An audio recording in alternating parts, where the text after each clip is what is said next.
Hello বন্ধুরা, তোমাদেরকে আজকে আমি দেখো একদম ঘরোয়া পদ্ধতিতে এঁচোড় রান্না করে দেখাবো। এই যে এঁচোড়গুলো কেটে হলুদ জলে ভিজিয়ে রেখেছিলাম। এবার প্রেসার কুকারে দেখো জল বসেছি, জলটা ফুটেও গেছে। এবার জলের মধ্যে আমি একটা প্রেসার কুকারে একটা সিটি দিয়ে নেব। সিটি হয়ে গেছে। এবারে আমি এই ঝাঁঝরাটার মধ্যে ঢেলে নিচ্ছি জলটা ঝরে যাবার জন্য। এবার আমি কড়াতে তেল দিয়ে দিচ্ছি, এঁচোড়ে একটু তেল বেশি লাগে। ফোড়নে দেবো শুকনো লঙ্কা, তেজপাতা, এই যে এলাচ আর দারচিনি ফোড়নে দিয়ে দিলাম। ফোড়ন দিয়ে সুন্দর একটা গন্ধ বেরিয়েছে। আলু কেটে রেখেছিলাম যে ডুমো ডুমো করে, আলুগুলো ভেজে নেব। এগুলো ভাজা হতে হতে আমি মশলা তৈরি করে নেব। এই যে পেঁয়াজ রসুনটা একটু বেশি লাগে। তার তো নাম হলো গাছপাঠা।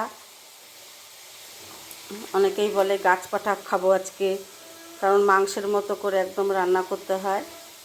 আর টমেটো কুচি আর এই যে কাঁচা লঙ্কা দিয়ে দিলাম। এটা পেস্ট করে নেব। এবারে আলুগুলো কিন্তু বেশ লাল লাল করে আমি ভেজে নিয়েছি। আলুগুলো আর ওঠাবো না, এই আলু ভাজার মধ্যেই আমি মশলা দিয়ে দিলাম। তার মধ্যে দিয়ে দিব আমি হাফ চামচ সাদা জিরের গুঁড়ো আর হাফ চামচেরও কম ধনে গুঁড়ো, 1 চামচ হলুদের গুঁড়ো, কালারের জন্য লাল লঙ্কার গুঁড়ো। এবার মশলা আমি খুব ভালো করে কষিয়ে নেব। মশলা কষানোর ওপরেই কিন্তু রান্নার স্বাদ হয় খেতে। মশলা কষাতে কষাতে আমি যে 4 মগজ ভিজিয়ে রেখেছি, 4 মগজটা পেস্ট করে নেব। এবারে 4 মগজ বাটাটা আমি দিয়ে দিচ্ছি। আগে দিলে লেগে যাবে, সেজন্য 4 মগজ বাটাটা পরে দিতে হয়। এবার আবার কষিয়ে নেব ভালো করে। এবার আমি এঁচোড় দিয়ে দিচ্ছি। মশলা পুরো কষানো হয়ে গেছে, এঁচোড়গুলো দিয়ে দিলাম। এঁচোড় দিয়ে নাড়াচাড়া করে নেব আবার।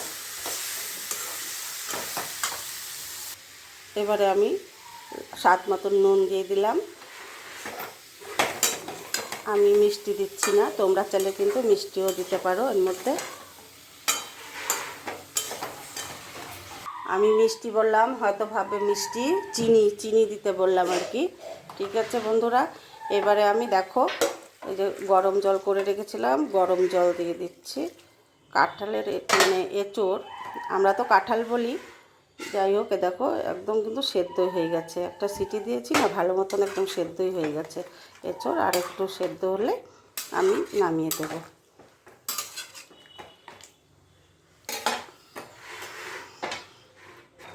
রান্না হয়ে গেছে। এবার আমি এলাচের গুঁড়ো দিয়ে দিচ্ছি।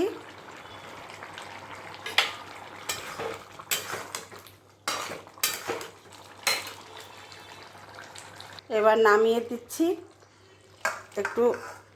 একটু ঝোল রাখলাম, কারণ আর একটু টেনে যাবে, যেহেতু 4 মগজ আছে, আর একটু টেনে যাবে ঝোলটা।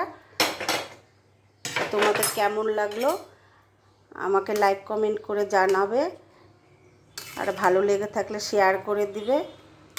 সকলে ভালো থেকো, সুস্থ থেকো। ঠিক আছে বন্ধুরা।